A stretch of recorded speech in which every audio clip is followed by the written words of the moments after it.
Antes de começar esse vídeo, alerta de gatilho. Caso de hoje, eu vou abordar feminicídio, sequestro, cárcere privado e a conduta ofensiva da mídia. O caso de hoje é para maiores de 16 anos. Pri cores. Obrigada, Pri Preto e Branco. Oi, zumbis. Começando mais um Sexta de Crime aqui no canal Necrotério. Eu sou a Pri. E o caso de hoje é mais um caso brasileiro. Eu falei que eu ia trazer mais casos aqui, brasileiros. Então, o caso de hoje aconteceu em 2008 e ficou conhecido como o sequestro mais longo da história do país, chegando a durar mais de 100 horas e, claro, tendo cada segundo dessas 100 horas registrado e acompanhado pela mídia. O circo feito pela mídia chegou ao auge com a infame entrevista de uma apresentadora de televisão de um programa um tanto sensacionalista. É sobre o caso Eloá Pimentel que eu falo hoje. Fica aí que eu já volto.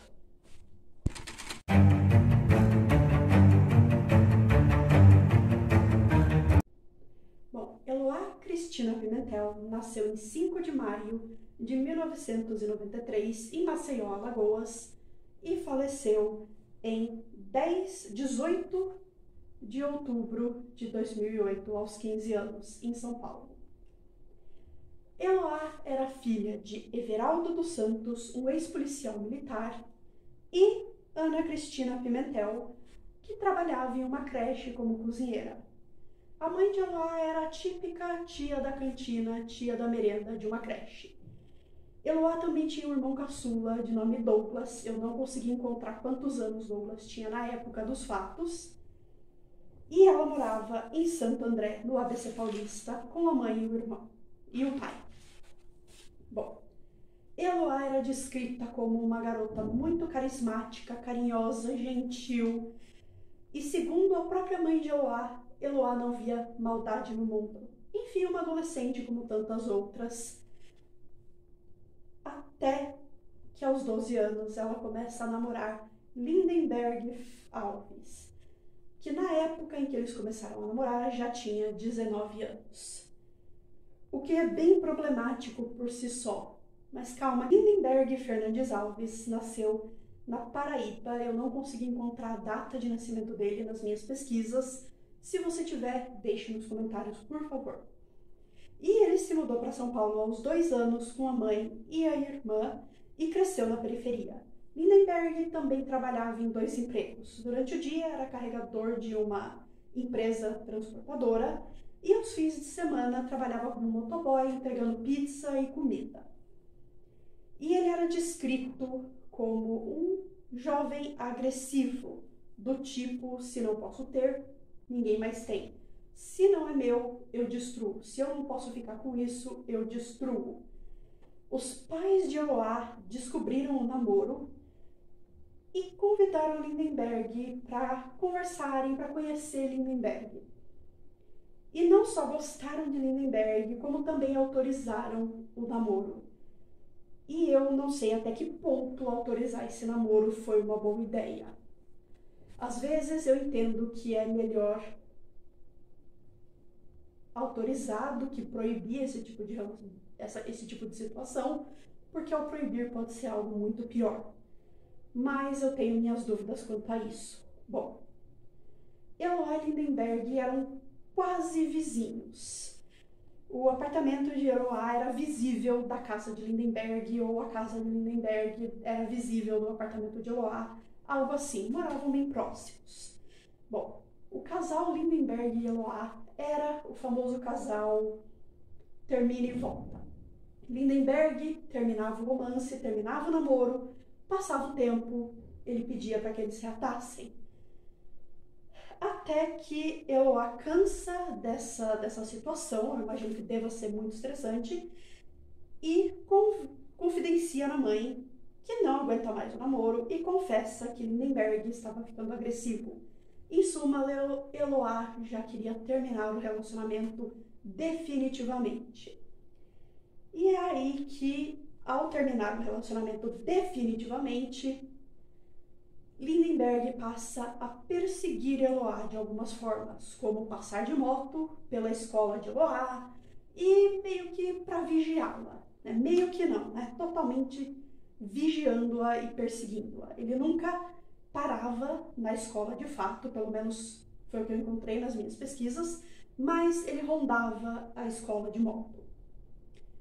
Enfim, Lindenberg era o típico cara que não aceita o fim de um relacionamento, muito menos uma rejeição. Bem, em 13 de outubro de 2008, segundo a mãe de Eloá, ela tem um mau pressentimento e pede a Douglas, o filho mais novo, para não abrir a porta se Lindenberg aparecesse por ali, e ela sai para trabalhar enquanto Eloá sai para ir para a escola. Lindenberg, então, passa a telefonar várias vezes para o apartamento onde Eloá morava, até que Douglas cede e atende o telefonema.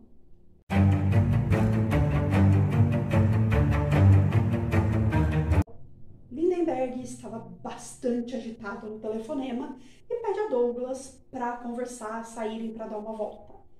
Douglas e Lindenberg então saem na moto de Lindenberg e vão inicialmente até uma pastelaria e posteriormente Lindenberg leva Douglas até uma represa e Douglas pede a Lindenberg que o leve para casa, mas Lindenberg, ali na represa, atende um telefonema e informa que precisa resolver um problema, mas que voltaria para buscar Douglas ali na represa. Após mais ou menos meia hora de espera, Douglas percebe que Lindenberg não vai voltar e decide então voltar para sua casa, a pé. O que era da represa até o apartamento onde ele morava, até o prédio onde eles moravam, uma caminhada em torno de meia hora mais ou menos. O que é novamente um tanto problemático, visto que Douglas na época provavelmente era uma criança. De novo, eu não sei quantos anos Douglas tinha na época dos acontecimentos. Bom, ao chegar em casa, Douglas dá com a cara na porta. Ele percebe que ele está sem a chave de casa e que Eloá provavelmente estava na casa de algum amigo fazendo um projeto, um trabalho da escola e os pais só chegariam mais tarde. Então ele senta ali do lado de fora, e espera pelo pai, pela mãe ou pela irmã para abrirem a porta para ele. Por volta das 18 horas, então, o pai de Douglas e Eloá, seu Everaldo, chega em casa e encontra Douglas do lado de fora. O Douglas informa que havia esquecido a chave, que tinha saído sem a chave e que a Eloá estava na casa de algum amigo fazendo trabalho de escola. Seu Everaldo, então, sobe até o apartamento e, ao chegar próximo à porta, Lindenberg o avisa que está armado com Eloá, Nayara, melhor amiga de Eloá, e mais dois meninos, sendo um deles o namorado de Nayara, Victor, e que ele não vai soltar ninguém. É nesse momento que a gente descobre que um cárcere está acontecendo.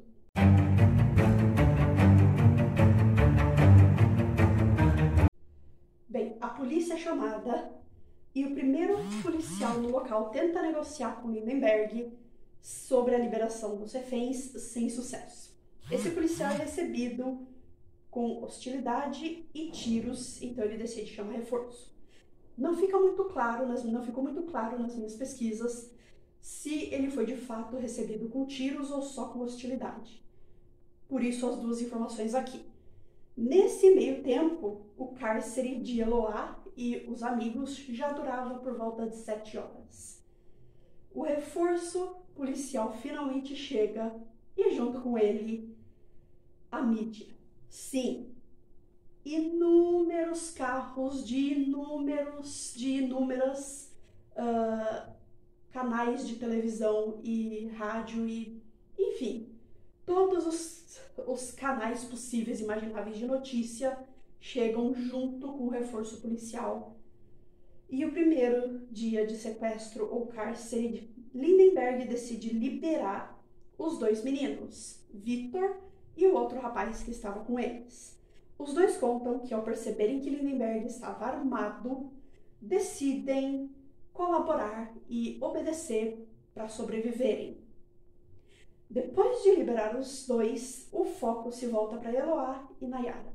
Lindenberg, de porte de um celular, entra em contato com a polícia para negociar e então Lindenberg se torna o protagonista de tudo isso. Eu digo que ele se torna o protagonista porque foi assim que a mídia o colocou, como um bom rapaz que cometeu um erro.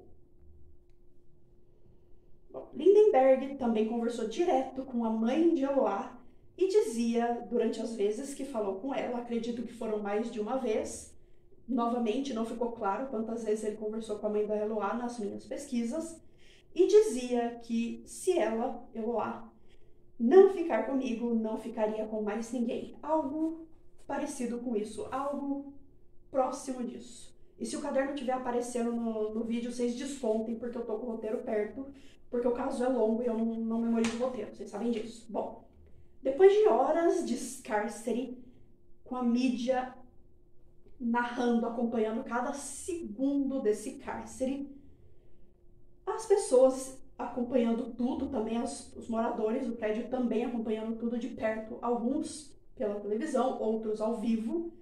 Sim, moradores eram impedidos de deixar seus apartamentos justamente para a própria segurança. E todos começaram a se perguntar, então, por que a polícia não agia? Por que a polícia não fazia nada, não invadia o apartamento? E o argumento da polícia era que estavam tentando vencer Lindenberg pelo cansaço, já que Lindenberg não tinha antecedentes com a polícia. Para isso, a polícia usava de táticas como cortar a luz e até mesmo evitar enviar comida ao apartamento. O que foi um tiro que saiu pela culatra, visto que a família de Eloá havia ido no mercado recentemente, então estavam abastecidos de mantimentos. Bom, a mídia, claro, fazia plantão no prédio e ao redor, alguns chegando até mesmo a acampar no local e fazendo de suas vans de reportagem uma casa, literalmente morando na van. Tudo quanto era canal de noticiário da época, só se passava isso. Era só sobre o sequestro de Eloá que se falava. Então, com toda a mídia, Lindenberg acompanhando a polícia pela TV, sim, tinha uma televisão no apartamento onde Eloá morava, e Lindenberg acompanhava os passos da polícia por ali, já que a mídia estava cobrindo cada segundo. Isso meio que causa um descontrole em Lindenberg, que dispara um tiro contra a imprensa. No caso, Lindenberg fica mais descontrolado. Horas mais tarde, Eloá e Nayara acabam aparecendo na janela e pedem calma a todos. Essa imagem ficou até que bem reconhecida, eu vou deixar a foto aqui ao lado. Na marca de 50 horas de sequestro, então, temos a infame entrevista com o programa A Tarde é Sua. Um programa que é conhecido por nós brasileiros por ser um tantinho sensacionalista. E a entrevista foi ao vivo e a apresentadora do programa meio que agiu como uma negociadora ao tentar conversar com Lindenberg sobre a possível liberação das duas meninas. Com falas do tipo, no caso a apresentadora tinha falas do tipo: você não é do mal, nunca fez nada, não é agora que você vai fazer, você é um bom menino, mostrando Lindenberg como um cara legal que cometeu um erro. Novamente, ela então conversa posteriormente com Eloá, ela no caso a apresentadora, e eu não preciso falar que Eloá estava extremamente nervosa e com medo, isso é óbvio, estranho seria se ela não estivesse. Bom, em 14 de outubro de 2008, passavam-se já das 50 horas de sequestro, quando Nayara é libertada. Sim, Nayara é liberada do cativeiro, mas e vai ficar na casa de sua avó para se recuperar de todo o ocorrido. Mas 2 dias depois, a polícia militar pede que ela volte ao local para negociar com Lindenberg. No caso, voltar ali ao prédio, à cena onde a polícia estava ali com os equipamentos montados para que ela tentasse negociar com Lindenberg. Nayara conversa com Lindenberg por um telefone celular e começa a subir as escadas do prédio ao fazer isso. Ela é feita de refém novamente, sob a mira da arma de Lindenberg. Agora eu me pergunto por que um policial não acompanhou Nayara enquanto ela subia as escadas do prédio. Não encontrei nas minhas pesquisas se um policial estava acompanhando Nayara. Acredito que não, já que em nenhuma das minhas pesquisas isso surgiu. Bom, a polícia, claro, garantindo que estava tudo sob controle. O cárcere já somava mais de 100 horas de sequestro quando Lindenberg muda de ideia e diz que precisa conversar com Eloá e que não vai soltar mais as duas. Ele havia concordado em libertar as duas meninas um pouco antes, em negociação com a polícia, mas mudou de ideia.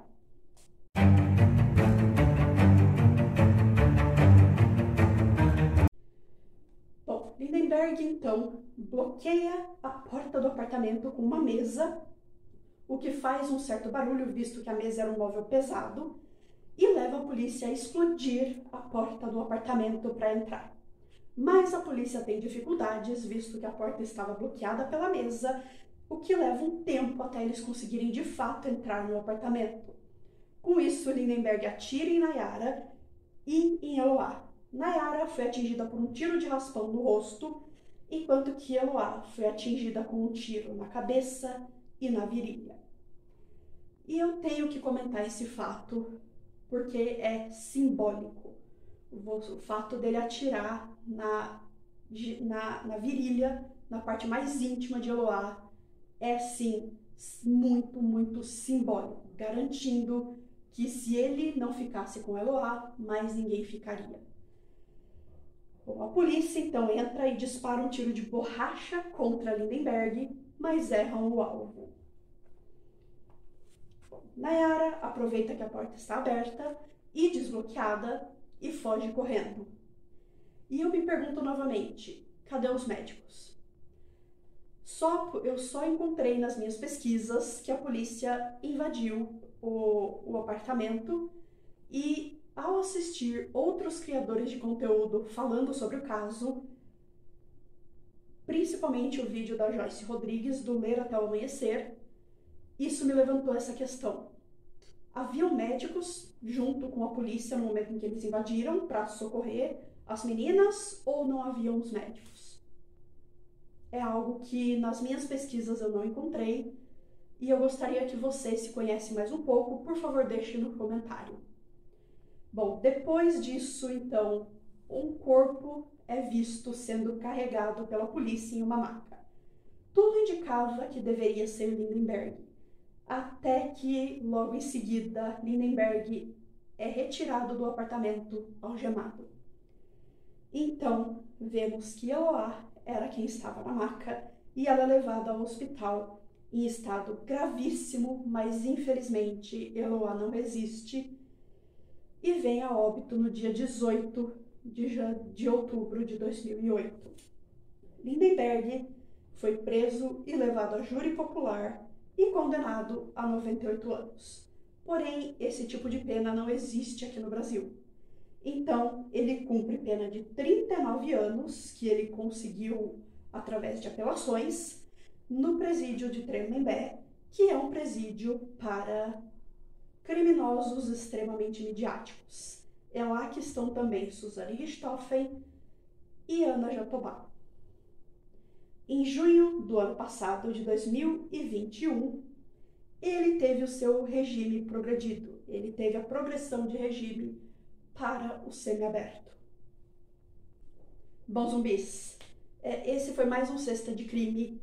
Ao longo do caso, ao longo do vídeo, eu fiz alguns comentários pontuando o machismo e o feminicídio envoltos nesse caso. Em 2008, o termo feminicídio não era tão falado e tão abrangente como é hoje, então por isso eu quis pontuar isso enquanto eu contava os fatos para vocês. Por favor, deixa para mim nos comentários se você, na época que o caso aconteceu, se você chegou a acompanhar alguma coisa na televisão. E também não se esqueça de curtir o vídeo, que me ajuda demais na divulgação e também de se inscrever no canal e me seguir nas redes sociais que vão ficar aqui na tela e eu vou deixar o link também na descrição. Eu fui!